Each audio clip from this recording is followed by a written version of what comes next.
மதத்தை தாண்டிய ஒரு பயணம்.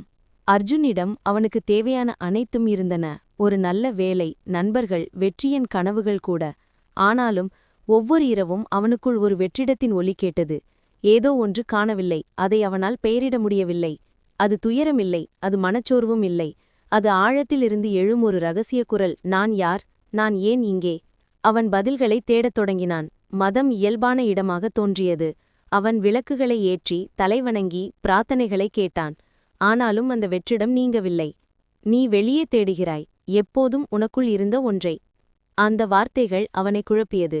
பதில் உனக்குள் எப்படி இருக்க முடியும்? முதல் விழிப்பு. அவன் தியானத்தை நோக்கி திரும்பினான்.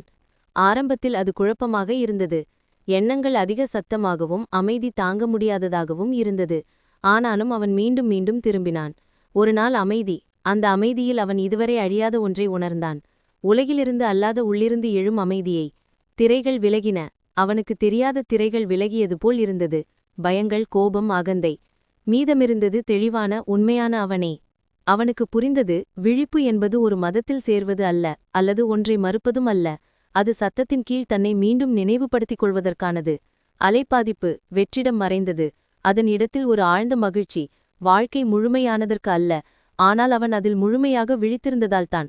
அந்த விழிப்புடன் அவன் தனது அமைதியை மற்றவர்களுடன் பகிர்ந்து தொடங்கினான். அவர்களும் தங்களுக்குள் ஏற்கனவே வாழும் மொழியை கண்டறிய உதவினான். செய்தி. ஆன்மீக விழிப்பு என்பது உலகை விட்டு விலகுவது அல்ல, அதில் உண்மையாக வாழ்வதற்கானது. அது மதத்தை பற்றியது அல்ல, அது உணர்வை பற்றியது. அது ஒரு இலக்கு அல்ல, அது முடிவில்லாத ஒரு பயணத்தின் தொடக்கம். உனது விழிப்பும் காத்திருக்கிறது. கண்களை மூடு, உனக்குள் கேள், முதல் அடியை எடு. இந்த கதை உன் ஆன்மாவை தொட்டிருந்தால் அதை பகிர்ந்து கொள், ஏனெனில் யாரோ ஒருவருக்கு இன்று அது தேவைப்படலாம்.